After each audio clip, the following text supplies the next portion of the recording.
Hey everyone, it's Anna and Tucker, and we hope you're having a great day today. Tucker is. He just woke up from a nap. So for today's video, I wanted to cover the questions in the Booktube Newbie tag.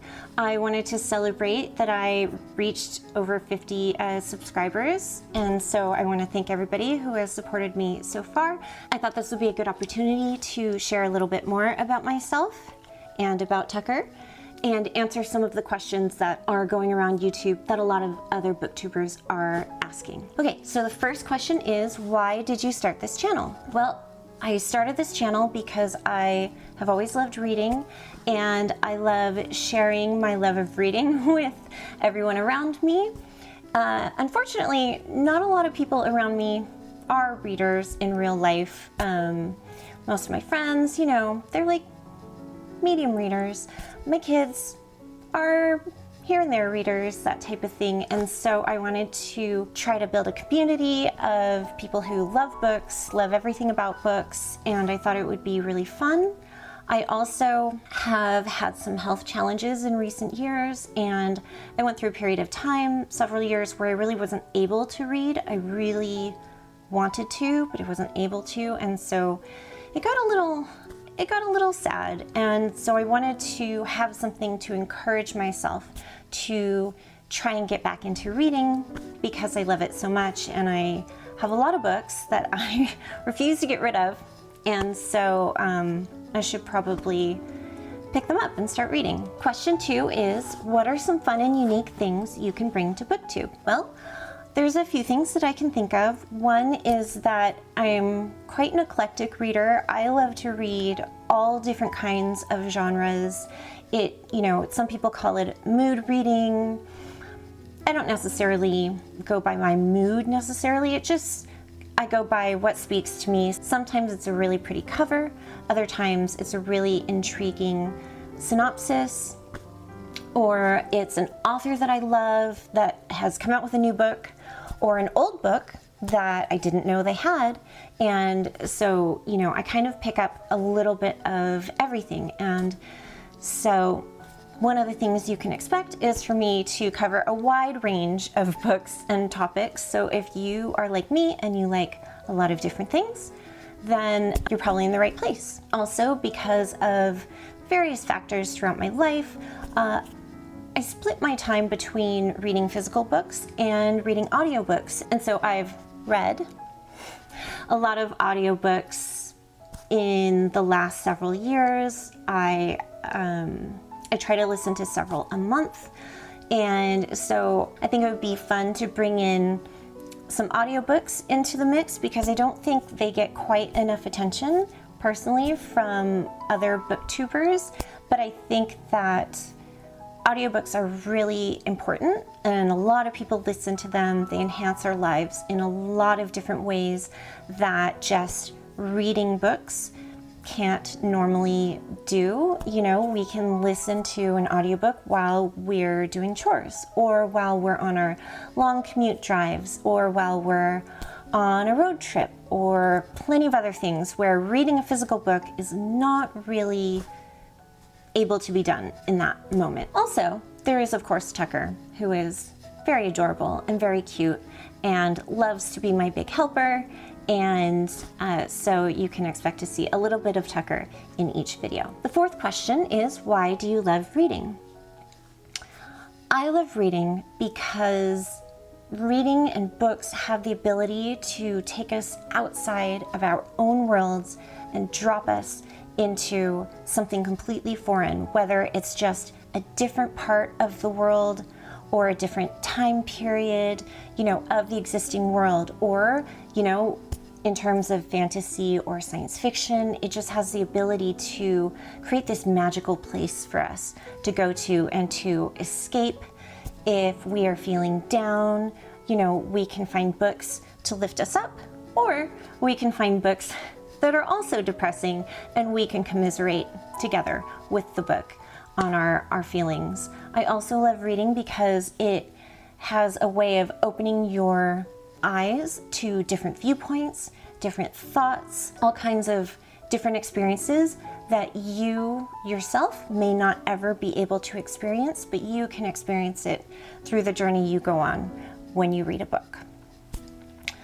In terms of listening to audiobooks, I think audiobooks add a completely new dimension if you find a narrator that is just, it goes above and beyond just reading a book. Today's audiobooks are not just someone that's sitting there and reading the book to you. These are performances by trained actors who sit there and they do the narration.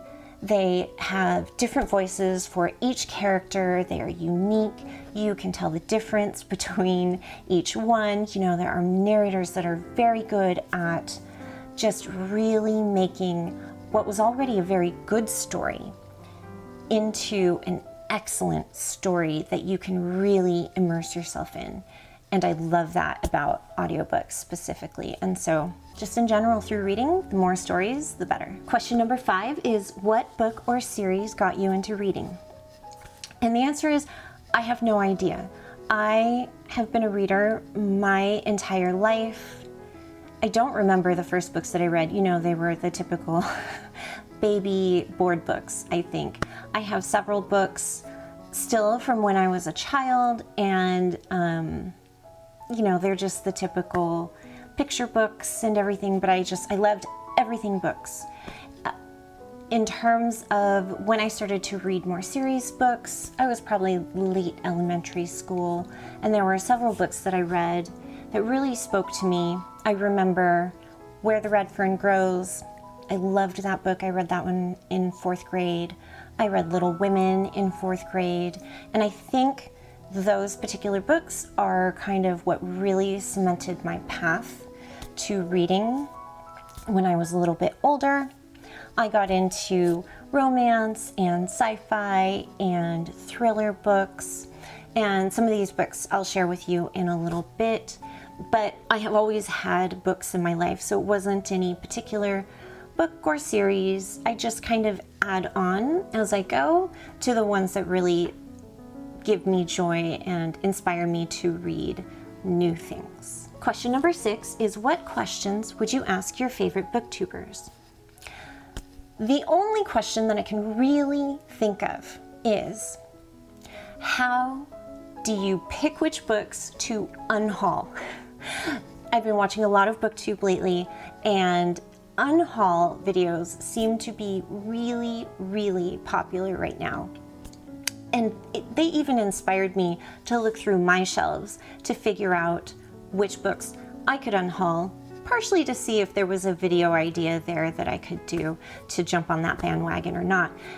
And out of the hundreds of books that I own, I found like 3 that I was willing to part with. And one of them was a horror novel that was supposed to be really scary, and I didn't find scary at all. One of them was a thriller suspense book that I couldn't finish. And I can't remember, maybe there were only 2. No, there was another thriller suspense book that I also couldn't finish. I just couldn't get into the writing. And that's it. Out of all of the books I own, I found 3. So, other booktubers out there, how are you choosing your books to unhaul? Because I can't seem to choose. I'm collecting lots of books, lots of new books recently. I've done a few book hauls, and I have a book buying problem. I can't figure out how to unhaul any of them. So if any of you know what the secret is, please let me know. Question 7 is, what challenges do you think starting a Booktube channel will be the hardest to overcome? The main challenge that I can think of is, as I said to answer a previous question, I've had a lot of health issues over the past several years. There was a period of several years where I couldn't read. I tried to pick up books, and I would get through a page or 2, and it would cause some serious issues. And so I would just realize that I couldn't do it, and I'd put it down. So I think one of my biggest challenges will be, even though I have a goal of reading a little bit more, it's going to be challenging for me to keep that up, because I still do have times when I can't read. I have some memory issues where sometimes I read something and, I'll stick a bookmark where I am ending, and then when I go pick it up 2 days later, I don't remember what I read. And so I'll have to go back and reread the last chapter or two. And so it's a bit of a 2 steps forward, 1 step back situation. I have periods where I listen to audiobooks, and I also have some memory issue, and so I have to backtrack in that too. And so I think the main challenge will be keeping up with some reading and being able to hopefully film some videos on a semi-regular basis. And the other challenge is I've been kind of allowing myself to now buy a lot of books because honestly, physical books really, really excite me. I love physical books. It's part of the reason why I can't unhaul anything. So I've kind of now gotten myself into a position where I've bought like 60 or 70 books in the last month or so, which is far too many books. I'm telling you, it's too many books. I have no idea when I'm going to read any of these. My entire family kind of thinks I'm nuts, and they keep asking me when I'm going to read these books, and I say, at some point, I'm trying. So that'll be my other challenge, to moderate my buying of new books. Question 8 is, when did you start reading? And I pretty much answered this in a previous question, but I've been reading ever since I can remember, ever since I was a little girl, and I've kind of grown and matured along with the books, that I'm choosing. And so now I've reached a point where the level of book doesn't really factor into my reading so much as the interest level that I have in the story itself. So something that is uncommon with me is that occasionally I'll pick up a book definitely not meant for adults, it's a middle grade novel or something like that, because the story sounds really interesting to me. And yes, it can be juvenile or whatever, but there are some really good books that are geared towards that age of children that would also really resonate with adults too. And then I get in these moods where, I like certain genres, and then, I don't touch those genres for a little while and stuff. And so the answer is, I have always been a reader, and I hope that I continue to be a reader and that I can foster a love of reading in other people as well. Question number 10 is, what kind of books do you like to read? So like I said, I like a wide variety of books. Lately, I've really been liking a lot of YA books, some YA fantasy, some YA dystopian. I read the entire Divergent series a long time ago. I read the Twilight series a long time ago. I have recently read the 5th book in the Hunger Games, which was quite good. I also love mysteries and thrillers. I love science fiction. I love romance novels. I love, both serious and heartwarming romance novels, and also rom-com style romance novels. I love historical fiction, books with timeline shifts and, taking place in like multiple areas. I love reading classic books. There's several classic books on my list that I have picked up recently that I haven't read in the past, and I really want to read sometime this year or next year or, sometime soon. I'm not necessarily bound by genre. I'm more of a, hey, does this sound interesting kind of person, which is why going to Barnes & Noble with me or any other bookshop, you're in it for the long haul. I'll be there for a long time, picking up books, reading the backs, looking at covers, deciding, is this one interesting enough to buy? Oh no, wait, this one's more interesting. I'm gonna put this one back. I'm gonna get this one. Oh, wait a minute. I'm gonna get these 3 and then put this one back. This is what I do. I go for like an hour. It's terrible. I like a wide range of books. And the last question, question 11, is, what does your book collection look like? And I considered taking you guys on a bit of a shelf tour. This is not my only shelf of books. I have several throughout my house, but none of them are pretty. You see the booktubers with the beautiful shelving, the floor to ceiling bookshelves, and they're all very neatly organized by color or genre, or they're beautiful. I would just love to step into any of those spaces. My space does not even remotely look like that. And so instead of bringing you to my bookshelves, I want to bring my bookshelves to you. So I have grabbed a few selected books that kind of represent my reading journey throughout my life, because like I said, I have a very hard time unhauling books. So I have books from 20, 30 years ago still in my possession. Yes, I have a lot of books, I have a problem. And so I didn't pull out any of my childhood books, but I got a lot of those. One of my favorite books that I read when I was younger and kind of still figuring out my reading journey was Jane Eyre. I didn't read this copy in particular, but this copy is about 20 years old. And it is by Charlotte Bronte. This is an illustrated version of Jane Eyre. It's got beautiful sketches. Let me see if I can find a couple. Okay, I can't find any sketches. Why not? Oh, here we go. Oh, I didn't know there was a color one, but here's a color sketch right here. There's like 60 or so sketches scattered throughout this novel, and they're just really beautiful. Here's another one.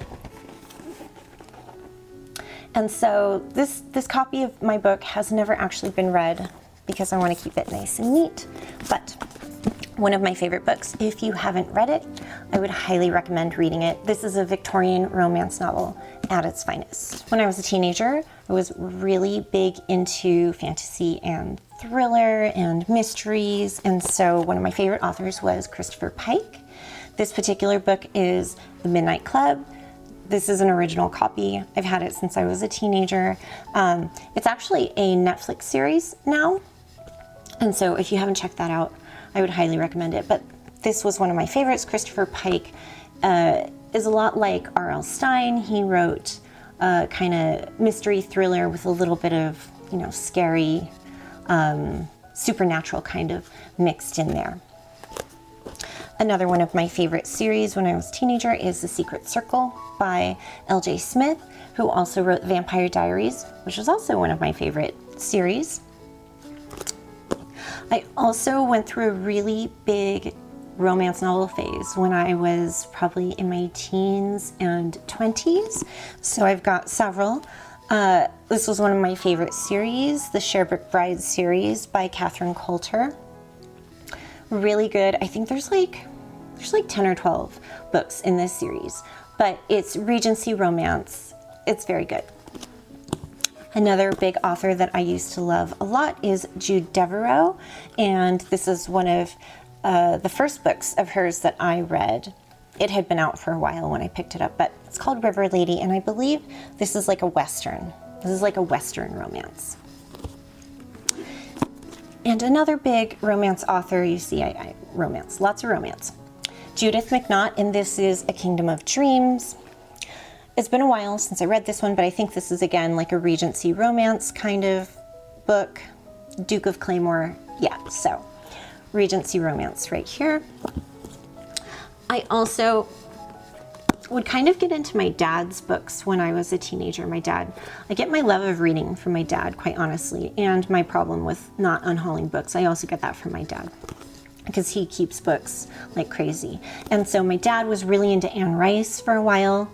I picked up a lot of Anne Rice, The Witching Hour, Mayfair Witches. I also read quite a bit of sci-fi and fantasy, and so this is one of my favorites. It's called Farnham's Freehold. It's by Robert A. Heinlein, who is a prolific sci-fi novelist.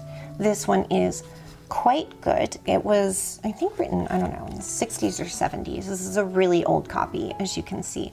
One of my favorites, very, very eye-opening. Some of the other books that I have, I love me some good rom-com. I've got The Devil Wears Prada. I read this long before the movie came out. So when the movie was made, I got really excited and definitely went to go see it. And I've seen it several times. It's a good book. I love historical fiction, and so I went through a whole Philippa Gregory phase. This is The Other Boleyn Girl. Again, was made into a movie. I read this before the movie, and I have a few of her other novels. I think they're somewhere. Another one of my most favorite rom-com authors is Sophie Kinsella. This is just one of the books that I have of hers. It's called Remember Me, but she also wrote Confessions of a Shopaholic series, which I have a few of those books. And she's very funny. Everything takes place in Britain, and she's got a great sense of humor. I actually think this one was made into a movie as well. If you are looking for a good tearjerker and you really want to cry and you love dogs, let me recommend Marley and Me to you, because this book made me cry so much. I had periods of joy and then deep sorrow towards the end.